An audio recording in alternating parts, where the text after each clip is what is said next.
السلام عليكم ورحمة الله.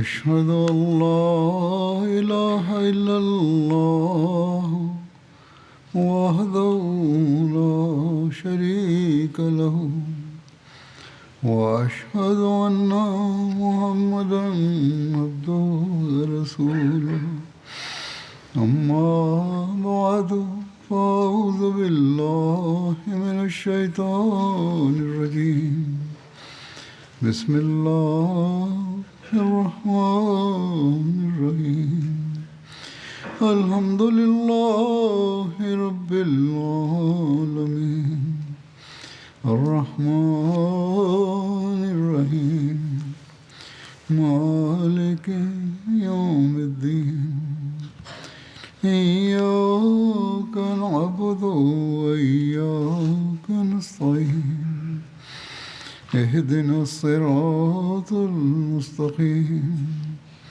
صراط الذين أنعمت عليهم غير المغضوب عليهم ولا الضالين.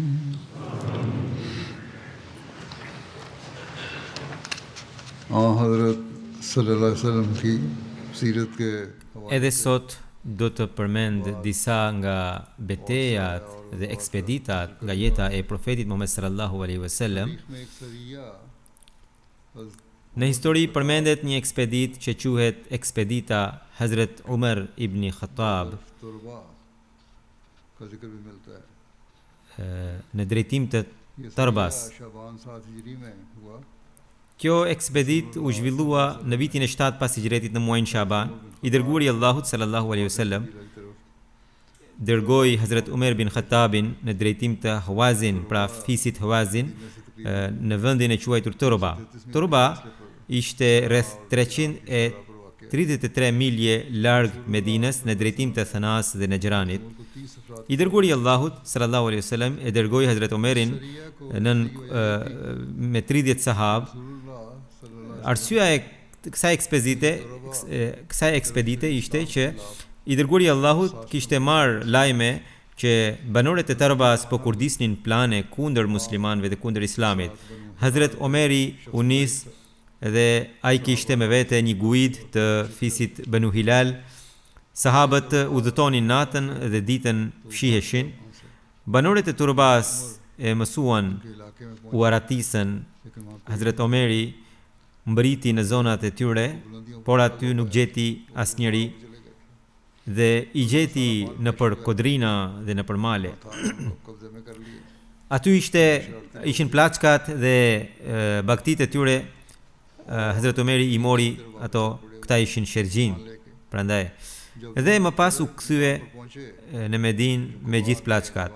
Kur mbriti në vendin Dhul Gjedër, që ishte në rrethinat e Kubas, që pra 6-7 milje larg Medinës, guidi i fisit Banu Hilal i tha Hazrat Omerit, a do të sulmosh edhe një grup tjetër i cili po vjen nga fisi Banu Khasm?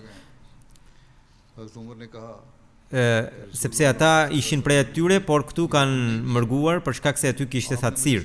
Hazrat Omeri tha, i dërguari i Allahut sallallahu alaihi wasallam nuk më dha porosin të bëj një gjë të tillë. Më tha vetëm të shkoja në Turba dhe të bëja xhihad me Huazin. Prandaj Hazrat Omeri u kthye në Medinë, sepse vetëm ata ishin shergjin. Pra kështu njerëzit, pra kundërshtarët e Islamit e akuzojnë se muslimanët pa arsye sulmonin. Është tërësisht e gabuar. Kjo ngjarje tregon.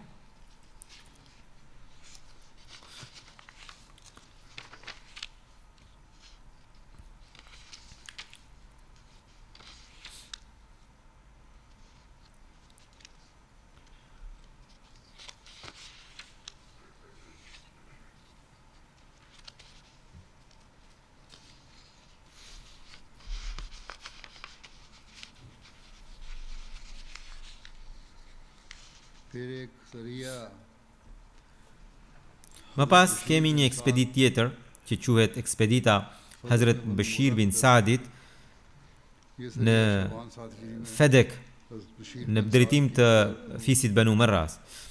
Kjo ekspedit u zhvillua në vitin e 7 pas hijretit në muajin Shaban nën komandën e Hazrat Bashir bin Saadit. Nofka e tij e Bashir bin Saadit pra ishte Abu Nu'mani, Saad bin Thalaba ishte babai i tij. Ai vinte nga fisi Hazraj. Në kohën e ignorancës, pra në kohën e jahiljetit, Hazrat Bashir bin Saadi dinte shkrim me këndim. Ishte ajo kohë kur arabët kishin shumë pak njerëz të shkolluar. Hazrat Bashir bin Saadi u bë musliman në beatin e dytë Aqaba, në të cilën ishin 70 ensar. Ai mori pjesë në betejën e Bedrit, në Uhud, në betejën e Hendekut dhe në të gjitha betejat bashkë me profetin sallallahu alaihi wasallam. Hazrat Bashir bin Saadi ishte ensariu i parë i cili bëri beatin në dorën e Hazrat Abu Bekr Siddiqut në Saqifa Banu Saada kur ai ishte zgjedhur kalif. Hazrat Abu Bekr Siddiqu në kohën e kalifatit të tij në vitin e 12 pas hijri, Hazrat Bashiri mori pjesë në betejën Ainut Tamar bashkë me Khalid bin Walidin dhe aty ai ra dëshmor. Ainut Tamar është një vend afër Kufës ku të cilën muslimanët e çliruan në vitin e 12 pas hijretit në kohën e kalifatit të Hazrat Abu Bekrit. Sidoqoftë, vijojmë me përmendjen e ekspeditës. Detajet e saj janë që i dërguari Allahut sallallahu alaihi wasallam i dha Hazrat Bashir bin Saadit 30 sahab dhe i dërgoi në drejtim të Fedekut për Banu Marra. Fedeku ishte 6 net larg nga, pra 6 ditë udhëtimi larg nga Medina në drejtim të në afërsi të Hajberit. Duhet sqaruar edhe një herë, siç u kam thënë më përpara, që i dërguari Allahut këto ekspedita i dërgonte vetëm kur merrte lajme që njerëzit e atyre vendeve po kurdisnin plane kundër Islamit.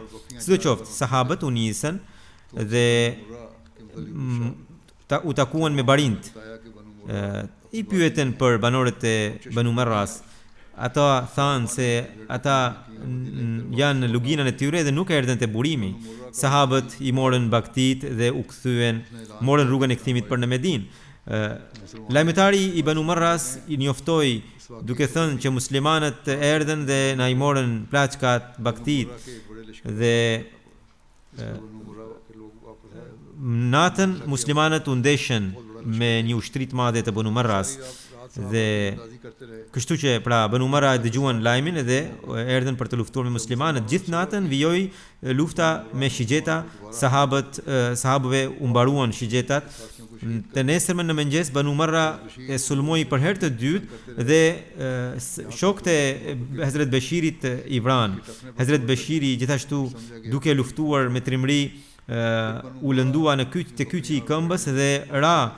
Edhe ata kuptuan se edhe ai kishte rënë dëshmor, edhe ai u vra. Kështu ata i morën plaçkat dhe baktit e tyre dhe u kthyen. Natën Hazrat Bashiri aty mbeti dhe më pas se mori veten dhe u qua dhe shkoi në Fedek dhe aty disa ditë qëndroi tek një hebre derisa ju shërua plaga dhe më pas u kthye në Medinë. Më pas përmendet një ekspedit tjetër, ekspedita e Hazrat Ghalib bin Abdullah Laisiut në drejtim të Maifas. Kjo u zhvillua në muajin Ramazan të vitit të 7 pas hijretit. Hazrat Ghalib bin Abdullah Laisi ishte nga Hijazi, ishte i pranishëm në çlirimin e Mekës dhe i dërguari Allahut sallallahu alaihi wasallam e kishte dërguar përpara çlirimit të Mekës si spiun. Në kohën e Hazrat Emir Muavijas, ai ishte edhe drejtuesi i Khorasanit. Sipas një rrëfimi, mori pjesë edhe në betejën Qadsiya. Ibn Saadi shkruan që i dërguari Allahut sallallahu alaihi wasallam e dërgoi Hazrat Ghalibin në drejtim të Banu Avalit dhe Banu Abdi bin Thalabas. Pra ishin dy fise në vendin Maifa. Ky vend ishte në drejtim të Nejdit, 96 milje nga Medina. Banu Avali dhe Banu Abdi, pra këto dy fise, po bënin propagandë negative kundër muslimanëve dhe po grumbullonin njerëzit fiset në mënyrë që të bonin përsëri një tentativë tjetër sikur ajo e Ahzabit, pra e Hendekut, betejës së Hendekut. Dhe ti muslimanët Ibn Hishami thot se Hazrat Ghalib bin Abdullah Laisi ishte kishte shkuar në drejtim të Banu Merras. Imam Buhariu e vendos një kapitull duke thënë Bab ba'athun nabiyis Usama bin Zaid ila al-Harqati min Juhayna. Domethënë i dërguari Allahut e dërgoi Hazrat Usama bin Zaidin në drejtim të Juhanas. Dhe kjo tregon sikur Hazrat Usama bin Zaidi ishte drejtuesi, kurse komentuesi i Buhariut Allama Ibn Hijri thot se fjalët e Imam Buhariut që Hazrat Profeti sallallahu alaihi wasallam e kishte dërguar Usama bin Zaidin në drejtim të tyre nuk mund të jenë të sakta, sepse Hazrat Usama bin Zaidi nuk u bë drejtori i ndonjë ushtrie përpara se të binte dëshmor babai i tij Hazrat Zaidi në betejën Mu'ta. Pra nuk është e vërtetuar. Prandaj thot librat e tjerë janë më të saktë që dhe drejtuesi i kësaj ushtrie ishte pikërisht Hazrat Ghalib bin Abdullah Laisiu. Sidoqoftë, i dërguari Allahu sallallahu alaihi wasallam e dërgoi Hazrat Ghalibin me 30 sahab dhe ai kishte sklavin e liruar të Profetit sallallahu alaihi wasallam Yesarin si guid. Muslimanët i sulmuan armiqt për një herë dhe mbërritën deri tek vendbanimet e tyre, kushdo që doli përpara muslimanët e vranë dhe morën plaçkat, por nuk arrestuan askënd. Ibn Saad i shkruan se kjo është pikërisht ajo ekspedit në të cilën Hazrat Usama bin Zaidi vrau Mikdas bin Lahikun, pavarësisht se ky i fundit kishte thënë la ilaha illallah. Në Buhari përmenden detajet e kësaj ngjarjeje sa vijon. Hazrat Usama bin Zaidi radhiyallahu anhuma rafen se i dërguari i Allahut sallallahu alaihi wasallam na dërgoi në drejtim të fiset Huraqa. Ne u gdhim në mesin e tyre dhe i mundëm. Unë bashkë me një tjetër nga ensarët, ndoqëm një njeri nga radhët e armiqve, kur e zum, a i tha, la ilaha illallah. Ensariu u tërhoq, kurse unë e vrava me hanxharin tim. Kur u kthyem në Medinë, ky lajm mbriti tek i dërguari i Allahut sallallahu alaihi wasallam. Më tha, o Usame, si e vrave atë pasi ai e tha la ilaha illallahun? Ai po e thoshte për të mbrojtur veten, ju përgjigja. Por i dërguari i Allahut sallallahu alaihi wasallam vazhdimisht më pyeste se pse e vrava atë. Kaq shumë më pyeti saqë i thash vetes, sikur të mos bëhesha musliman deri atë ditë, pra që të mos ndodhte kjo ngjarje. Në Sahih Muslim përmendet që profeti sallallahu alaihi wasallam i tha Usames, afala shaqaqta an qalbihi hatta ta'lama qalaha am la. Pse nuk ja qave zemrën që ta shikoje nëse e thoshte me gjithë zemër apo jo? Hazrat Usama thot, profeti kaq shumë herë ma bënte këtë pyetje sa që dëshirova që sikur të mos bëhesha musliman deri në atë ditë. Por sot hoxhallarët e sotëm pra, megjithatë, pretendojnë se ata ua kanë parë zemrën ahmedianëve, andaj i persekutojnë dhe i vrasin dhe këtë i quajnë të lejuar. Allahu i ndëshkoft ata.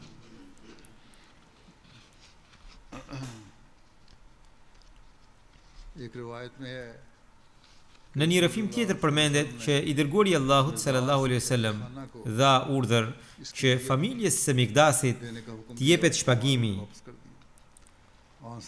dhe u ktheu edhe pasurinë që u takonte. Pra ai që po luftonte kundër muslimanëve dhe u vra, megjithatë i dërguari i Allahut sallallahu alaihi wasallam tha se nga që ai kishte pohuar la ilaha illallah, andaj familjes së tij duhet t'ia jepni shpagimin dhe po kështu ja ktheni edhe pasurinë që ja kishit marrë.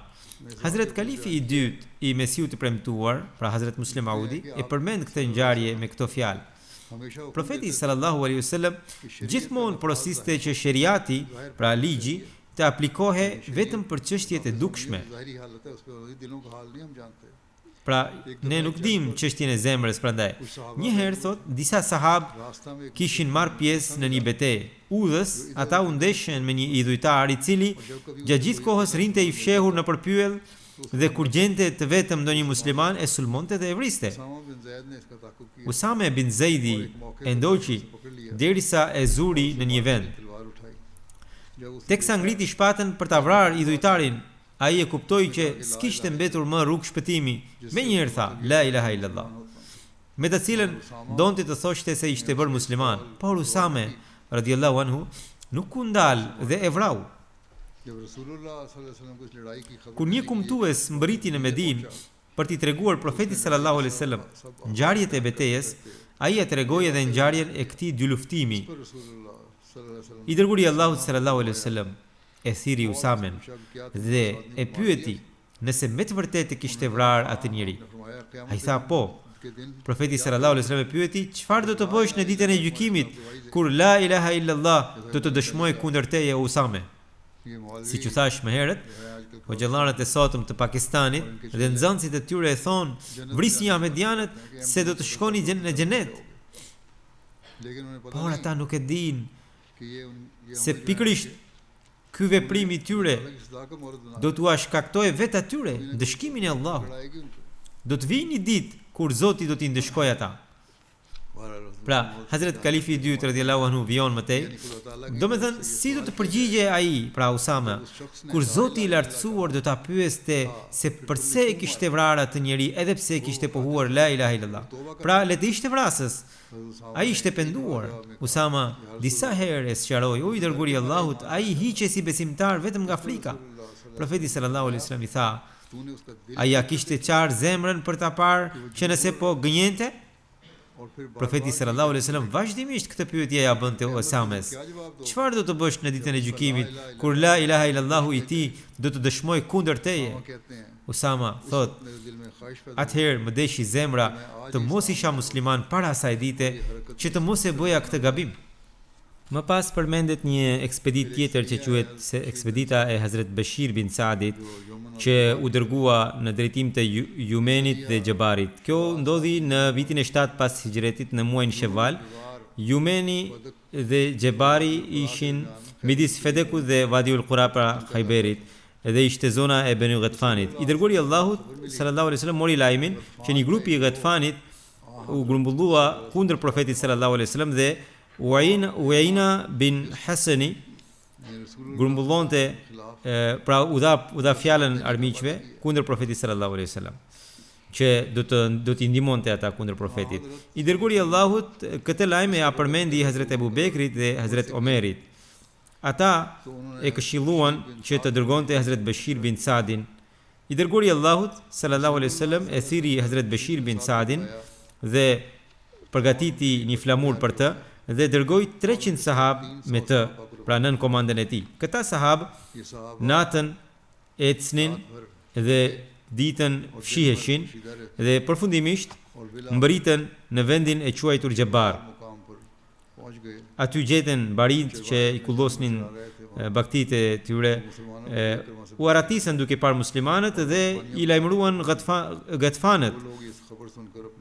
Ata duke I lënë baktit e tyre u ngjitën në përkodra në përmale, vetëm 2 njerëz u kapën, të cilët muslimanët I arrestuan. Sahabët morën baktin e imet dhe devet dhe bashkë me të arrestuarit u kthyen në Medinë. Këta 2 të burgosur u bën musliman.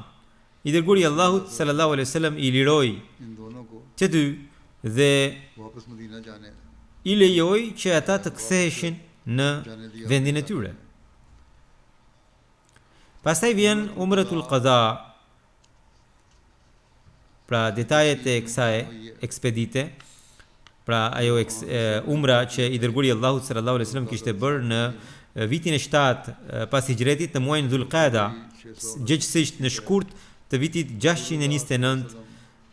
I dërguari I Allahut sallallahu alaihi wasallam në muajin Dhulqaada në vitin e 7 pas hijretit bëri Umratul Qada. Ky ishte ai muaj që një vit më parë idhujtarët e kishin ndaluar profetin sallallahu alaihi wasallam dhe nuk e lejuan të bënin umra dhe I dërguari I Allahut nga vendi Hudaybia ishte kthyer Për ta shlyer këtë umra, profeti sallallahu alaihi wasallam do të shkonte në Mekë. Komentuesi I Buhariut, Allama Ibn Hijari, përmend disa emra të kësaj ekspedite: Ghazwatul Qada, Umratul Qadhiya, Umra Sulh, Umratul Qisas dhe gjithashtu e quajti Ghazwatul Amn, pra ekspedita e paqes. Kjo quhet Umratul Qisas, pra umra e hakmarrjes, sepse në vitin e 6 I dhujtarët në muajin e shenjtë I ndaluan profetin sallallahu alaihi wasallam të bënte umra dhe për ta shlyer pikërisht këtë umra, profeti sallallahu alaihi wasallam përsëri në muajin e shenjtë në Dhulqada në vitin e 7 pas hijretit do të hynte në xhamin e shenjtë. Hazrat Ibn Abbas I thot se pikërisht për këtë zbriti ajeti ash-shahrul haram bish-shahril haram wal hurumatu qisas. Domethënë qëndrimi në muajin e shenjtë mund të hakmerret në muajin e shenjtë dhe për të gjitha të shenjtat e qëndruara ka hakmarrje. Ibn Hishami thot se në Medinë I dërguari Allahut sallallahu alaihi wasallam la si zëvendës të tij Hazrat Uwaif bin Azbat Dailiun. Dhe sipas Ibn Saadit, profeti caktoi Hazrat Abu Ruaym Ghaffariun si zëvendës të tij. Detajet e nisjes për këtë umra janë që në këtë umra I dërguari Allahut sallallahu alaihi wasallam kishte 2000 sahab me vete. Në fillim të nisjes ai njoftoi që gjithë ata që ishin në Hudaybia, secili prej tyre duhet të marrë pjesë.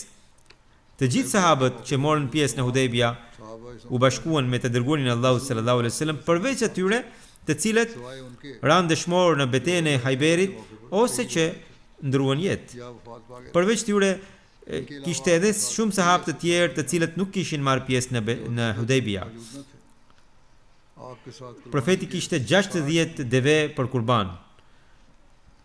Që të gjitha pra deveve profeti u kishte pra ishin me qafore të kurbanit dhe Hazrat Najia bin Jundubin e caktoi mbikëqyrës mbi to. Kur profeti mbriti në Dhul Hulaifa, që ishte 6 apo 7 milje larg Medinës, profeti dërgoi 100 kalorës për masat parandaluese. Pra I dërgoi përpara nën komandën e Hazrat Muhammad bin Muslimas. I dërguari Allahut sallallahu alaihi wasallam në këtë udhtim kishte marrë me vete parzmore, armë, ushta, shpata dhe edhe këto I dërgoi përpara nën komandën e Hazrat Bashir bin Saadit.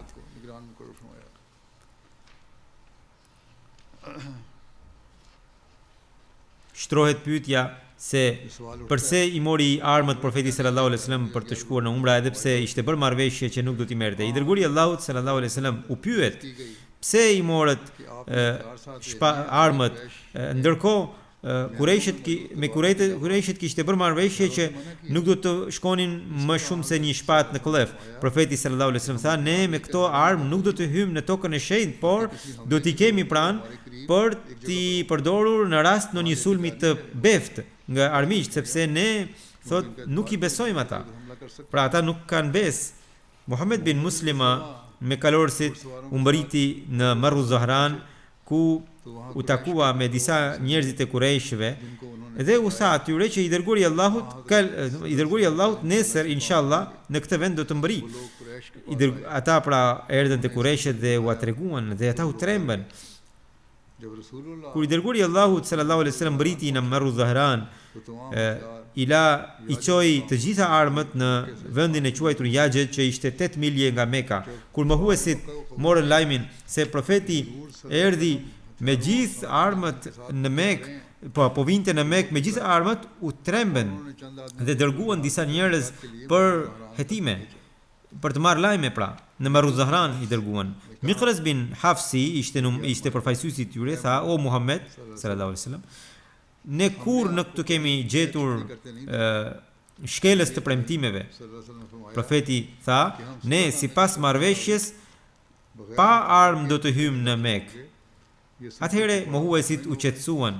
Miqrezi tha: "Kjo është arsyeja që ne ty të kemi gjetur gjithmonë për mbledhje të mirësive, të premtimeve, Pra ishte mohues dhe thoshte këto fjalë. बाकी खूबियों का I dërguari i Allahut sallallahu alaihi wasallam हजूर सल्लल्लाहु अलैहि वसल्लम nën komandën e Hazrat Bashir bin Saadit मतहती में caktoi disa sahab që t'i ruanin armët dhe sipas marrëveshjes përveç me pra ka hyrë në Mekë vetëm me një shpatë në klef pra. मजमे के साथ Sahabët duke thënë telebia u hynë në tokën e shenjtë dhe kurbanët I çoi në Dhut Tawa që ishte gjysmë milje nga toka e shenjtë, pra nga xhamia e shenjtë.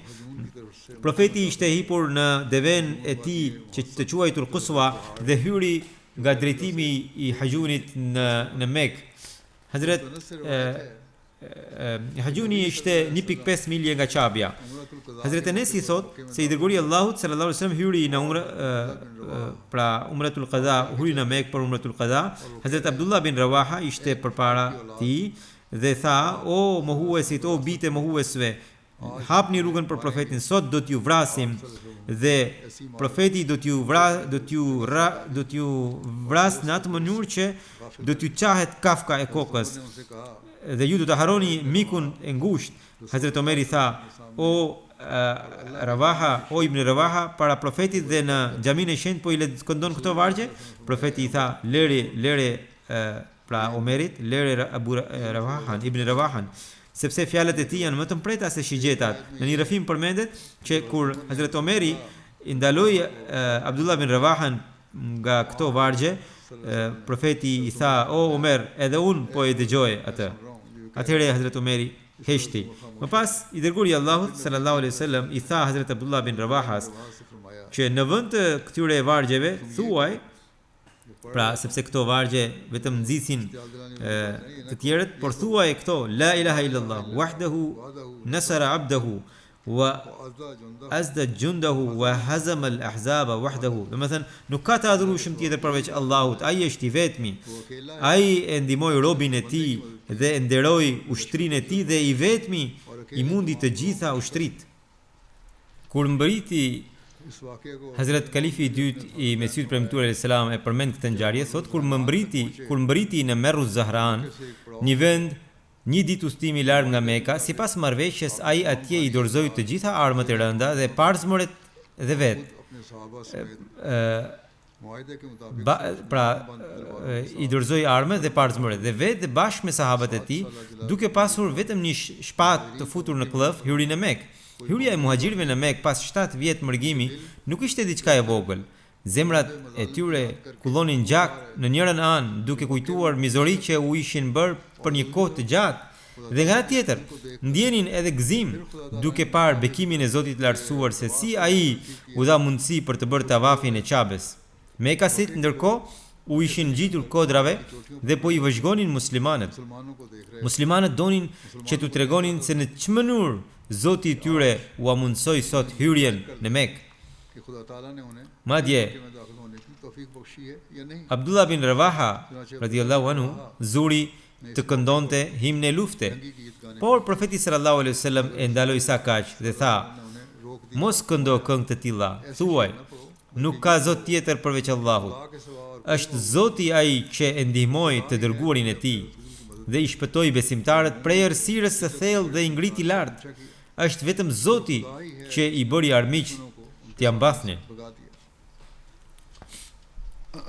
Hazrat Ibn Abi Aufa thot se kur I dërguari I Allahut sallallahu alaihi wasallam bëri umran, aty ne thot e mbronin profetin nga rinia e idhujtarëve, pra në mënyrë që ata të mos e lëndonin profetit sallallahu alaihi wasallam. Kur profeti hyri në Mekë, disa mohues Quraysh nga urrejtja për profetin sallallahu alaihi wasallam nuk e shikonin dot profetin dhe sahabët duke bërë tavafin e Qabes dhe për këtë arsye u ngjitën kodrave. Por disa mohues u mblodhën në Darun Nadwa dhe duke qëndruar atje I vëzhgonin dhe pra I vëzhgonin muslimanët dhe thoshin: "Çfarë tavafi do të bëjnë këta musliman? Këta I ka dobësuar uria dhe infeksioni I Medinës." I dërguari I Allahut sallallahu alaihi wasallam pasi mbritjen e xhamin e shenjtë bëri isteva, domethënë e mbuloi çarçafin në atë mënyrë që e la të zhveshur shpatullën e djathtë. Dhe profeti tha: Allahu e mëshiroft atë I cili do të tregoj fuqinë e tij përpara këtyre mohuesve. Më pas profeti sallallahu alaihi wasallam filloi tavafin e Qabes bashkë me sahabët. 3 rrotullimet e para bëri duke u mburrur, duke ngritur shpatullat, pra për të treguar që ju po mendoni se jemi të dobët, nuk jemi të dobët. Në Buhari përmendet ky rrëfim që Hazrat Ibn Abbasi thot se I dërguari I Allahut sallallahu alaihi wasallam dhe sahabët e tij mbritën. Atëherë idhujtarët thanë: neve po na vijnë njerëz që I dobësoi infeksioni I Medinës. I dërguari I Allahut sallallahu alaihi wasallam I porositi sahabët që 3 rrotullimet e para të bënin duke vrapuar, këtë në arabisht e quajnë raml. Dhe prandaj të gjithë ata që bëjnë tavafin e Qabes, 3 rrotullimet e para I bëjnë duke vrapuar. Dhe duke I marrë parasysh sahabët nga mëshira, profeti nuk I porositi që t'i bënin të gjitha rrotullimet duke vrapuar. Pas edhe bëri ramla edhe midis kodrës Safa dhe Merva. Në një rrëfim tjetër përmendet që I dërguari I Allahut sallallahu alaihi wasallam e bëri këtë, pra midis Safas dhe Mervas, e bëri në duke qëndruar në kafshën e tij, pra në mjetin e udhëtimit. I dërguari I Allahut sallallahu alaihi wasallam dhe sahabët muslimanët pra bën kurban në afërsitë të Mervas. Dhe më pas profeti dërgoi disa sahabë në Yajj, aty ku kishte armët, dhe I porositi sahabët që qëndronin aty të ktheheshin, të vinin në Mekë edhe të bënin umran. Dhe këta që kishin bërë të shkonin atje dhe të bënin detyrën e mbikëqyrjes së armëve. Në këtë kohë profeti sallallahu alaihi wasallam u martua me Hazrat Maimunen. Detajet e kësaj ngjarje është që në këtë udhtim profeti do të martohej me Maimune bint Harithin, të cilën e realizoi Hazrat Abbasi. Hazrat Maimuna këtë martesë, pra detyrën e kësaj martese kishte dhënë motrës Hazrat Umme Fadl, e cila ishte gruaja e Hazrat Abbasit, xhaxhait të profetit, dhe ajo I kishte dhënë bashortit këtë detyrë. Hazrat Abbasi këtë martesë e realizoi me profetin sallallahu alaihi wasallam dhe këtë mehri I kësaj martese ishte caktuar 400 dirhem. Hazrat Muslim Audi, kalifi I dytë I xhamatit, thotë që Maimuna, kunata e Abbasit, që prej kohësh ishte e ve, jetonte në Mekë. Abbasi I shprehu dëshirën profetit që ai të martohej me të, dhe profeti e pranoi. I dërguari I Allahut sallallahu alaihi wasallam qëndroi 3 ditë në Mekë. Kur mbaroi dita e tretë, ose kur hyri dita e tretë, Kurejshët dërguan Yatub bin Abdul Uzza bashkë me disa kurejsh të tjerë tek profeti sallallahu alaihi wasallam, dhe sipas një rrëfimi dërguan tek Hazrat Aliu dhe than që po përfundon afati juaj I qëndrimit, andaj largohuni. Atëherë I dërguari I Allahut u tha: nëse do të qëndrojmë edhe pak, çfarë ju prish? Nuk ju prish asnjë punë. Dua të bëjmë martesën këtu, edhe do t'ju ftojmë edhe juve. Kurejshët thanë: nuk duam ftesën tuaj. Atëherë profeti sallallahu alaihi wasallam bashkë me sahabët dolën pra nga Meka, dhe profeti e la sklavin e tij Abu Rafiun tek Hazrat Maimuna. Kështu ajo pra Abu Rafiu e solli Hazrat Maimunen në vendin e quajtur Sarif tek profeti sallallahu alaihi wasallam, I cili ishte në Tanim, që ishte 6 apo 7 milje larg, ishte një luginë e madhe jashtë Mekës. Pra Hazrat Maimuna quhe Barra. I dërguari I Allahut ja ndroi emrin dhe e vuri Maimune. Hazrat Maimuna ishte gruaja e fundit që u martua me profetin sallallahu alaihi wasallam, dhe pikrisht në vitin e 51 pas hijretit, në vendin pikrisht në Sarif, ndroi jetë. Hazrat Kalifi I dytë shkruan që ditën e 4 Mekasit kërkuan që ai dhe muslimanët sipas marrëveshjes të dilnin nga Meka. Profeti sallallahu alaihi wasallam menjëherë lëshoi urdhrin që të gjithë sahabët e tij ta linin Mekën për të shkuar drejt Medinës.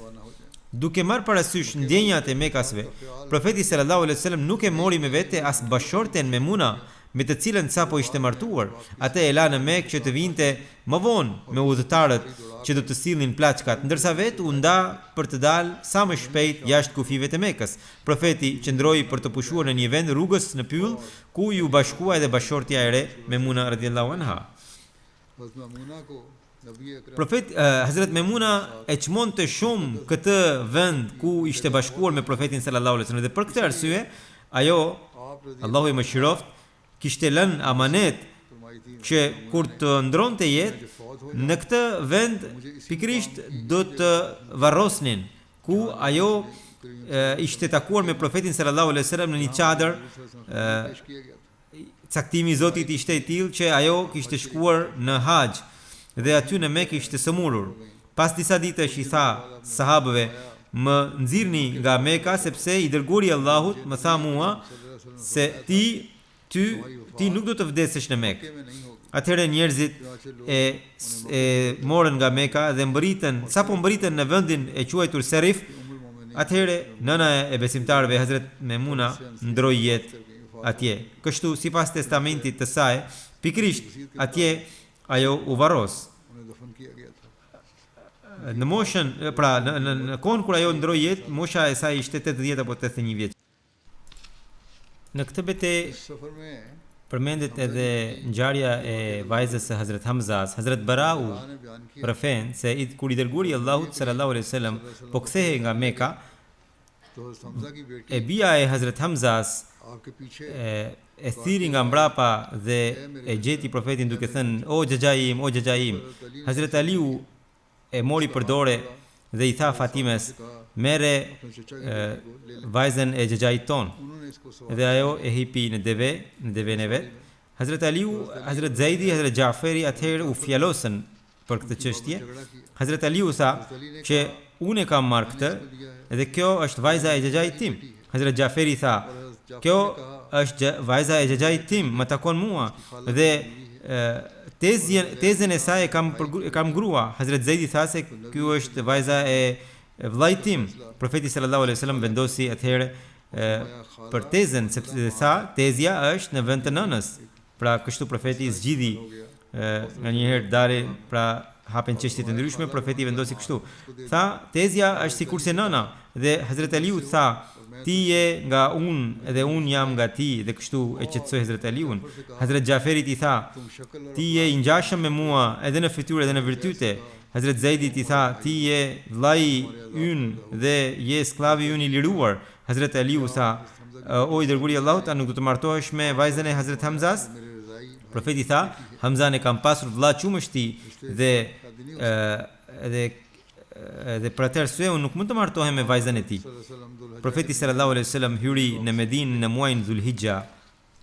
Përmendet edhe një ekspedit tjetër, Akhram bin Abi Auja, e cila u dërgua në drejtim të Banu Sulejmit. Kjo u zhvillua në vitin e 7 pas hijretit në muajin Dhulhijja.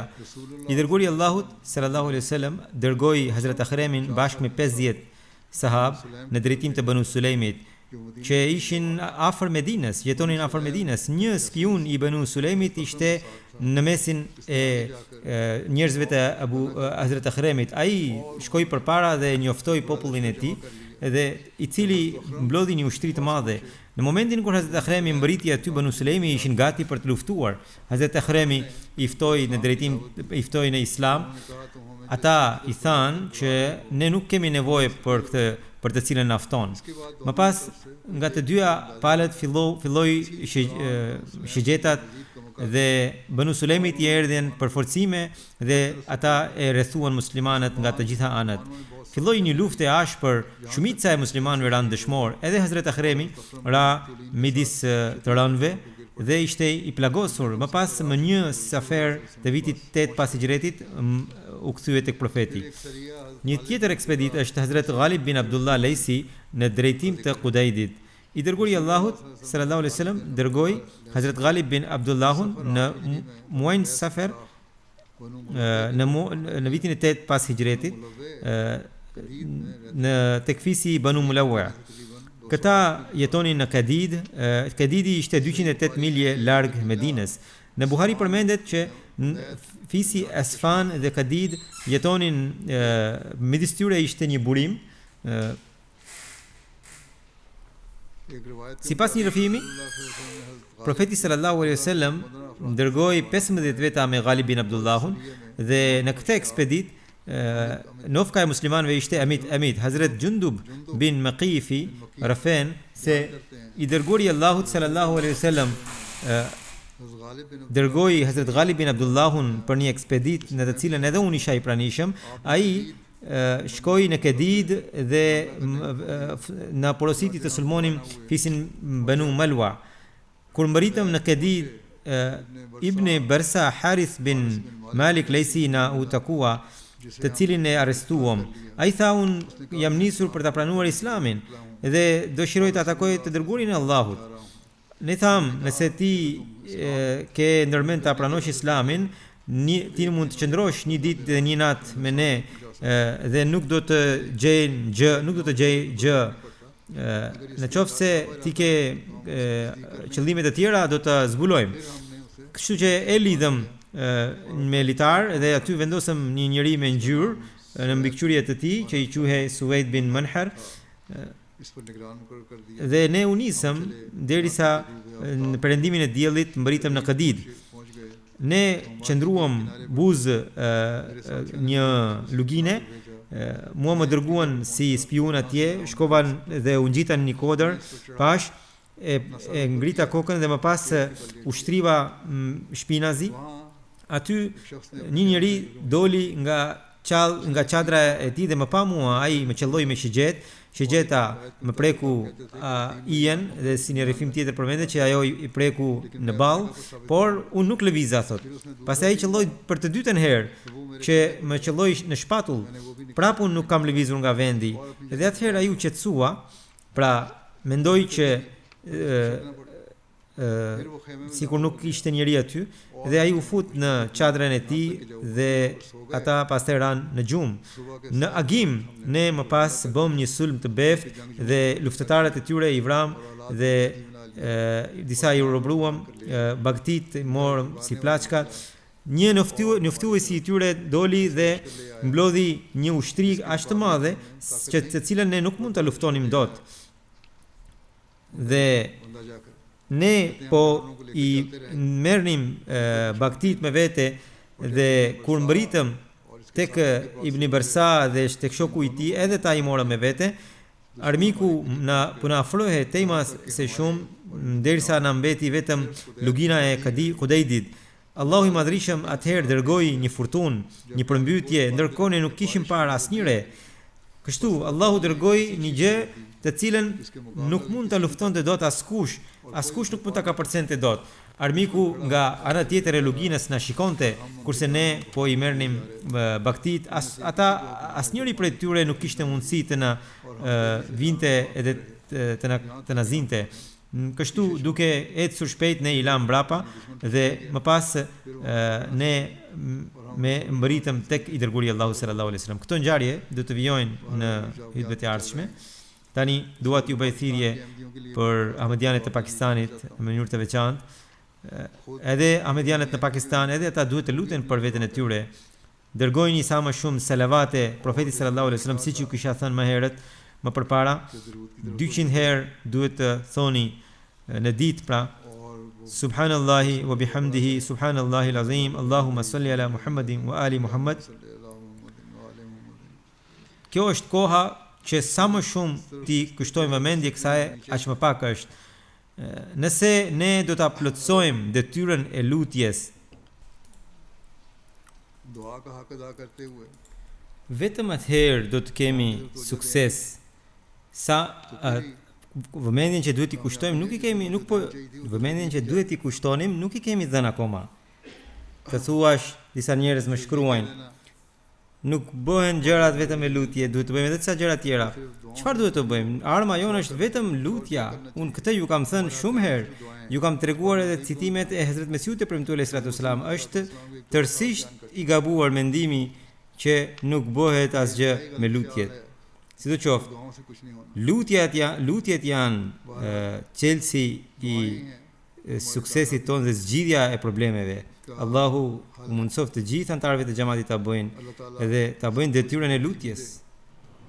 और हम दुआ का हक अदा करने वाले बने। Nëse themi se nuk bëhen të gjitha gjërat vetëm me lutje, ये कह दें nuk e kryejmë detyrën e lutjes, kjo është e gabuar, është një ankesë që po i bëjmë Allahut, madje nga kjo duhet i kërkojmë falje Allahut. कि इस्तग़फ़ार Sot ndodhi një ngjarje në Karachi, terroristët erdhën në emër të Islamit, बुलवाइयों ने terrorizuan, sulmuan xhaminë e xhamatit dhe vranë një antar të xhamatit. E vranë, e bën dëshmor. Inna lillahi wa inna ilaihi rajiun. Nuk më erdhën detajet akoma, kur do të më vinë do t'ju tregoj inshallah. Allahu i ndëshkoft sa më parë mizorët. तो जान भी हो जाएगी इंशाल्लाह। अल्लाह ताला इन जालिमों की पकड़ के जल्द सामान फरमाए।